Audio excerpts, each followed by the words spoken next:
Magandang araw mga kaibigan. Usaping First Lady Liza Marcos tayo ngayon. Ito mismong ABS-CBN News Channel, sila ang nagbalita na naditine o nakakulong si First Lady Liza sa US. Ito, Facebook reel posted by Mitch W. Hamilton. Ang caption is, ayan na, lumabas na ang balita kay Liza M. Galing mismo sa ANC, ABS-CBN News Channel. Okay, pakinggan natin ha.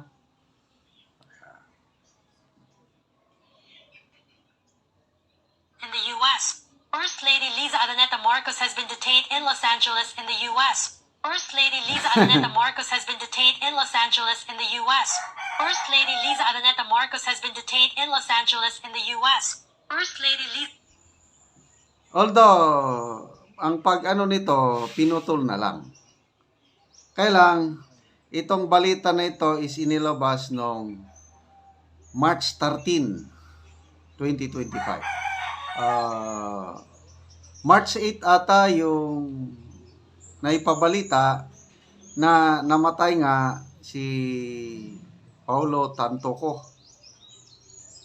So, yun na, lumabas na yung mga balibalita na allegedly naditine si First Lady Liza sa LA, hindi sila makalis dahil hinold sila ng mga police authorities. Kaya ito, lumabas March 13, balita mismo ng ANC. Kailang may balita, may post ang ABS-CBN ngayon na pinutol daw. Ano yung naputol, ano yung hindi pinakita, i-discuss ko mamaya. Magbasa lang ako ng comments tungkol dito. Okay. Kenfred Jeniquez, sabi niya, Castro, ano na?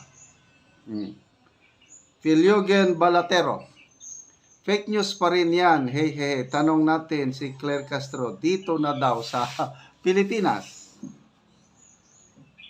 Joy Fabro Calexto, unahan na lang kung sino unang makauwi sa Pilipinas.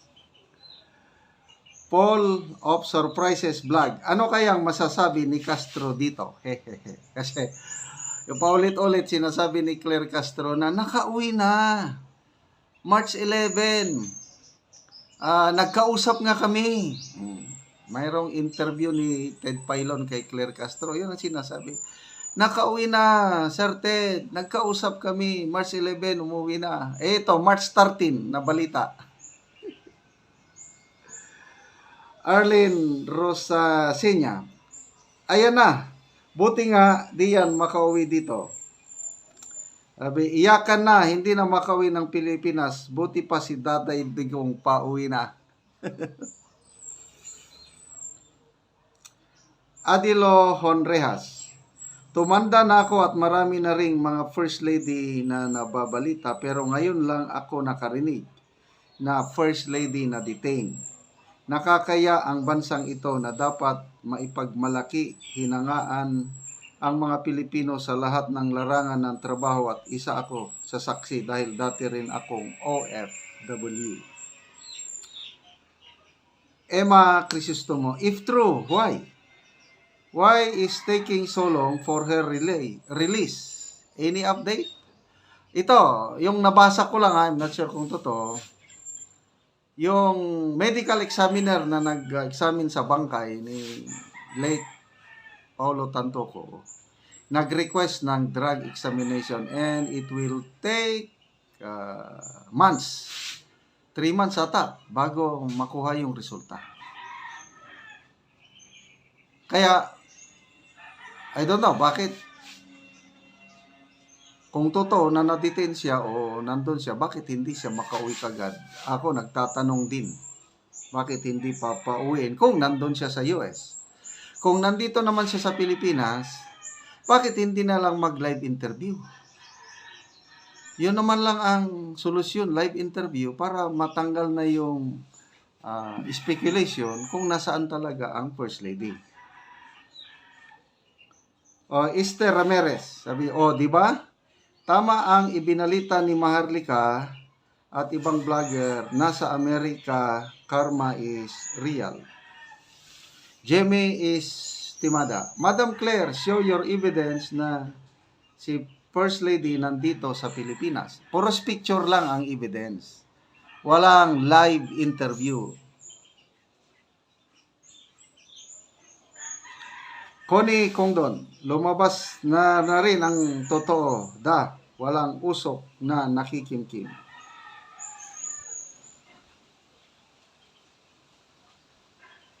Okay, so punta tayo sa fact check ng ABS-CBN.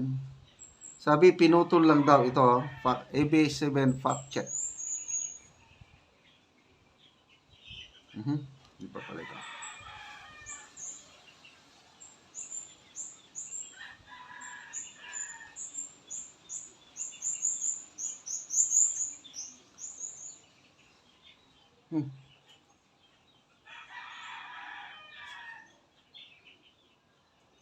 Ang sinasabi sa ABS-CBN, ang talagang balita is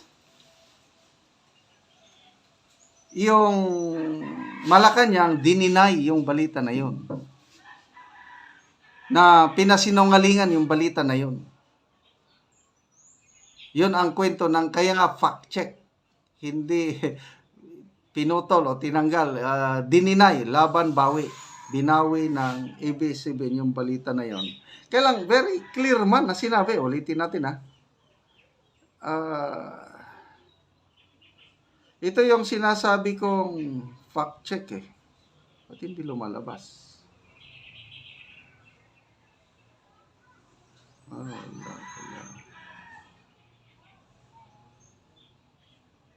Ulitin natin. Napaka-clear naman na, nandun, ANC, Liza Araneta Marcos has been detained in Los Angeles in the U.S.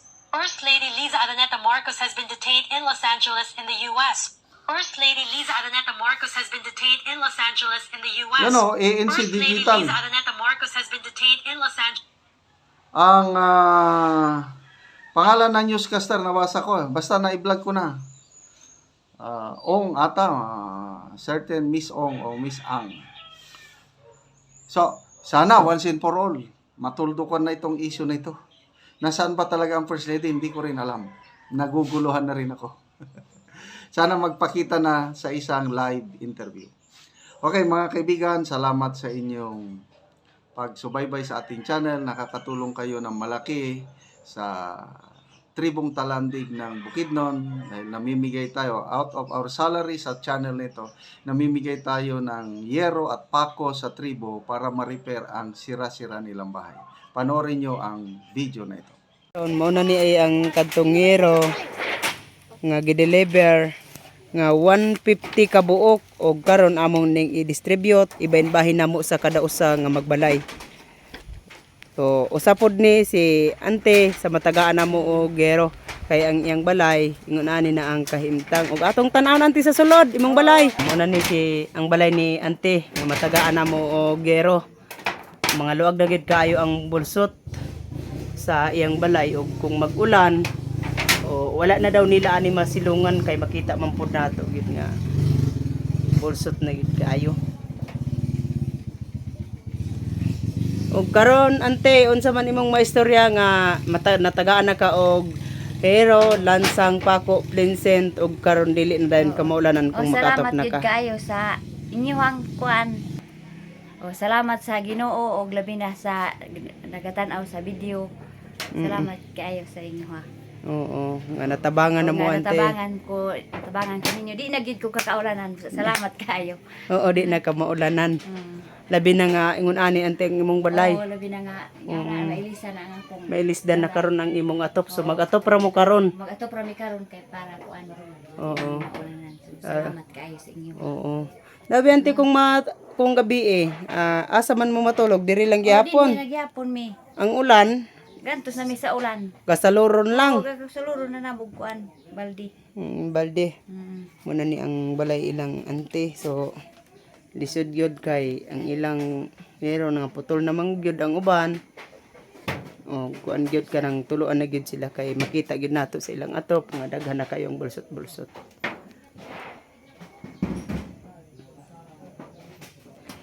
Sige ante, salamat. Salamat sa inyo ah. Oo, sige ante, salamat.